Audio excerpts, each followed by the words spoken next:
Upon arriving at my in-laws' residence, my husband and I were greeted warmly by my mother-in-law's smile. However, as I attempted to step inside, she halted me with a stern glare, asserting, "You're not needed here," before swiftly shutting the door. I stood bewildered, momentarily frozen by her unexpected rejection.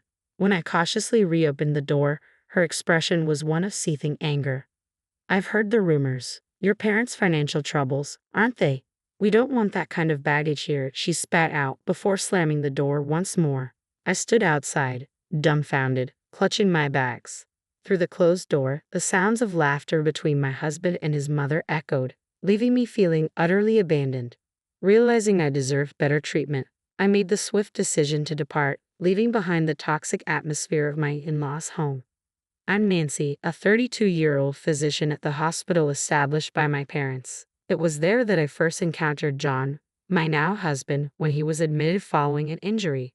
His charm, amiability, and engaging conversation quickly captured my attention. Despite being 5 years my junior, John exuded a sense of maturity and reliability that drew me in. After a year of courtship, we tied the knot. Meanwhile, John holds the position of vice president in his father's company, a role he carries out with diligence and skill. Interestingly, John's mother also holds a position within his father's company, adding a familial connection to their professional lives. When John and I announced our marriage, both of his parents expressed immense joy and excitement at the union. "Your parents built a renowned hospital, and now one of their own is marrying into our family as a doctor. It feels like a dream come true. We're truly delighted to welcome you, Nancy," my mother-in-law used to remark fondly. Every holiday season, including Christmas and other extended breaks, we made the customary trip to my in-laws' abode, where we were always received with open arms. I'd bring along delectable treats and beverages, serving as gifts for their New Year's festivities. My mother-in-law would orchestrate the cooking, graciously declining my offers of assistance. "Nancy, you toil tirelessly as a doctor. Just relax and enjoy your time here. Your family, there's no need for you to lift a finger," my husband would reassure me. Anticipation always tinged these visits with excitement, but today felt peculiar, particularly in my mother-in-law's demeanor. Her once warm gaze now bore into me with an icy chill, akin to that of a vampire. It marked the first instance of such frostiness from them. Debt? Such a concept had never crossed my mind in my parents' household. I have a younger brother, a fellow doctor, who works alongside me at our family's hospital. While my father had recently broached the topic of his health in a discussion with me, there had been no mention of any financial woes. As I drove home, a conversation from a week ago with my husband replayed in my mind. Despite our demanding careers, we coincidentally arrived home together that day. "I heard from my dad. He's considering retirement from surgery due to his declining eyesight. They decided to close the hospital," I informed him. My husband's reaction was one of disbelief. "The hospital shutting down? Could it be due to debts or something?" he questioned, visibly startled. "I'm not certain about debts, but they're discussing selling the hospital property. So, it looks like you won't be continuing your work there, and I might take a break for a while," I explained, before an emergency call from the hospital abruptly interrupted our conversation. "We'll have to pick this up later," I hastily added, realizing there was little time to spare. Later on, my husband justified his prolonged absences by citing work commitments, leaving us with scant opportunities to connect due to my night shifts. I suspected he may have embellished our conversation, perhaps implying to his parents that my family's hospital closure was linked to financial troubles and my involvement in resolving them. However, the frigid reception from my mother-in-law remained unfathomable. Lost in contemplation, I was en route home when a ringing phone from my bag jolted me from my reverie. Locked out by my mother-in-law, I had inadvertently driven off with my husband's belongings still in the car. His incessantly ringing phone piqued my concern. Though I had never entertained the idea of snooping before, the urgency of the situation nudged me to glance at the screen. Stopping the car, I retrieved his phone and attempted to unlock it, speculating that my husband's aversion to complexity would render the password simple. As anticipated, it yielded to his birth date. The caller, identified as Susan, was unfamiliar to me. Curiosity getting the better of me, I sifted through the message history, and what I discovered was nothing short of startling. "I want to see you soon. I wish I could be with Susan forever. I'll be with my wife during the New Year holidays. I'll miss you. Once I get the money, I plan to leave her." Really? That makes me happy. I love Susan the most. These were the damning messages I found on my husband's phone, betraying his infidelity. My perception of him, along with my in-laws, crumbled in an instant. With no one else to confide in, I couldn't shake off the weight of the evidence I had discovered. Driven by a need for further confirmation, I ventured into my husband's study in search of more incriminating evidence. Rifling through his belongings, I stumbled upon a drawer containing photographs of him with an unfamiliar woman, presumably taken during a trip, alongside hotel receipts and other damning documents. Each revelation struck like a blow to my already shattered trust. Unable to bear the weight of this betrayal alone, I made the decision to seek solace at my parents' home. As I pressed the doorbell, it was my mother who greeted me, her surprise evident as she swung the door open. "Why are you here so late? You look pale. Are you okay?" My mother's concerned voice greeted me as tears welled in my eyes. Her caring presence was a balm to my distraught soul as she swiftly enveloped me in a warm blanket. Sensing my distress, my father's concern was palpable as he inquired about what had transpired. With trembling lips, I recounted the unsettling behavior of my in-laws. My mother's shock mirrored my own, while my father's anger simmered beneath the surface. "Such despicable, ungrateful behavior," he seethed. In a twist of fate, it emerged that my husband's family business was foundering, and they had frequently turned to my father for financial assistance, a fact previously unbeknownst to me. "Perhaps, for the sake of clarity, you should continue to observe their actions and discern their true intentions," my father suggested, his proposal laden with intrigue. At that moment, the idea held a peculiar allure. The following day, I mustered the courage to return to my in-laws' residence. Standing at the entrance, I raised my voice. "I apologize for my immaturity as a wife. Please allow me back in." Along with my apology, I presented an array of gourmet ingredients and fine wine as peace offerings. Eventually granted entry, I was met with a smug expression from my mother-in-law as she observed the luxurious gifts. Behind her, both my father-in-law and husband greeted me with icy stares. "We extended kindness to you under the assumption of your prestigious familial background.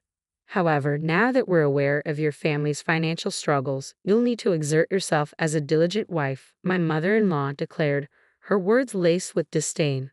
Acknowledging the situation, I braced myself for the relentless mistreatment that followed. "Come on, get moving. Start cooking," she commanded, pushing me towards the kitchen. With the ingredients I had brought, I diligently prepared dishes and served them to my father-in-law, mother-in-law, and husband, who eagerly dug in. "Hey, we need more wine. Hurry up and fetch another bottle. You're so careless.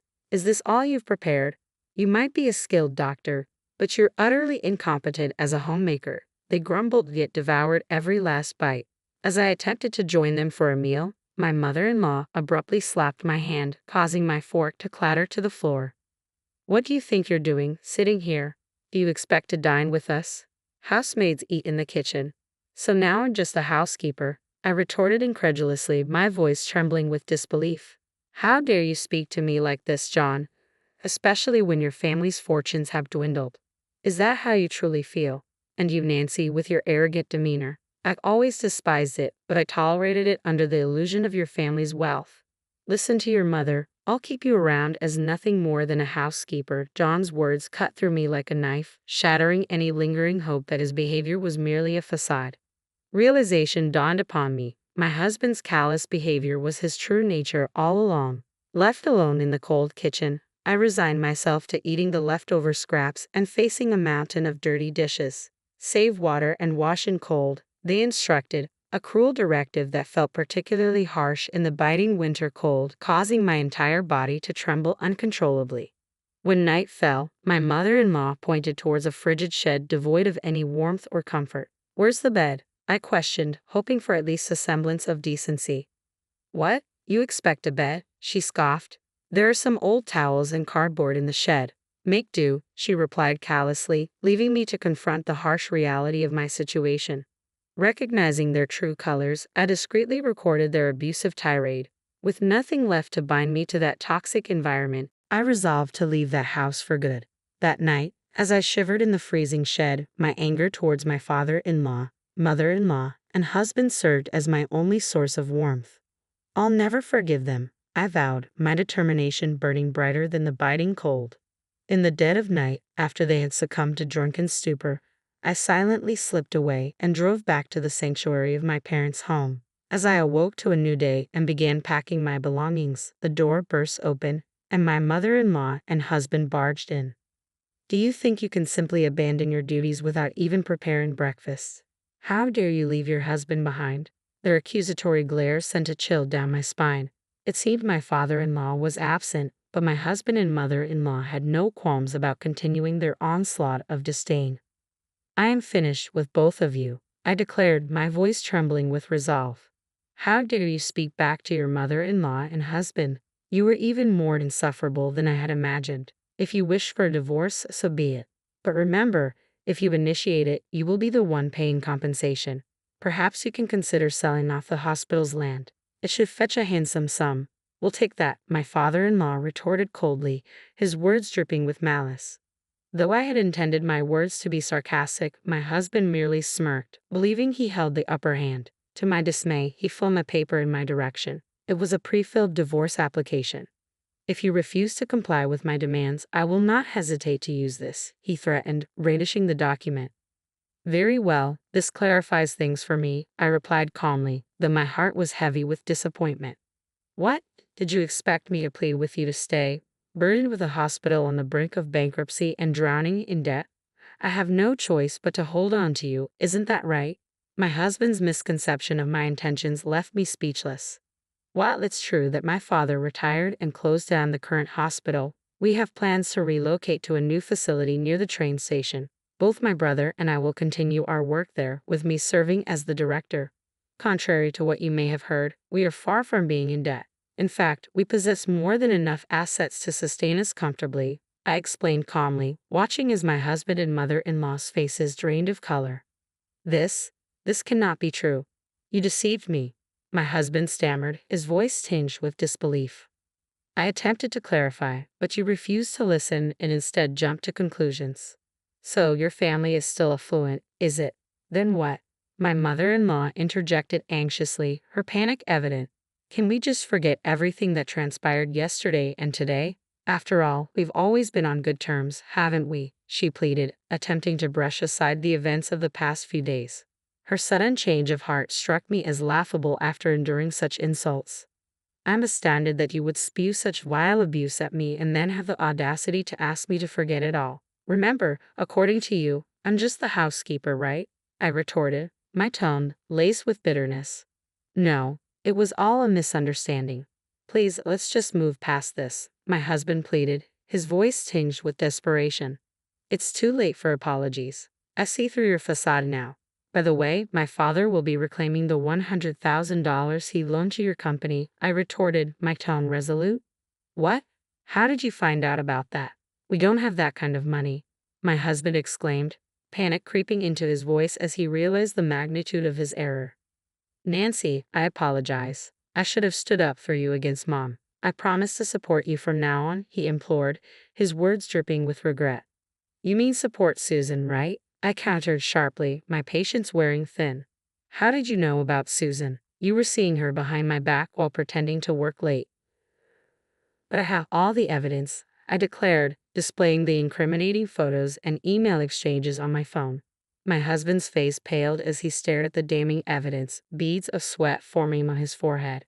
You will be the one compensating me. Susan was just a meaningless fling I met at a bar. I'll end things with her. Please find it in your heart to forgive me, my husband pleaded, his apology accompanied by a pitiful demeanor. Tears and drool mingled on the floor, lending him an air of wretchedness.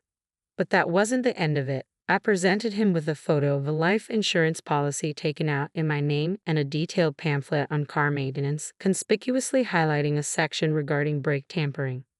Not only did you covet my family's wealth, but you also plotted against my life. I've already informed the authorities, so your threats hold no sway over me anymore, I stated firmly, my resolve unwavering. My company is in dire straits. I need the money.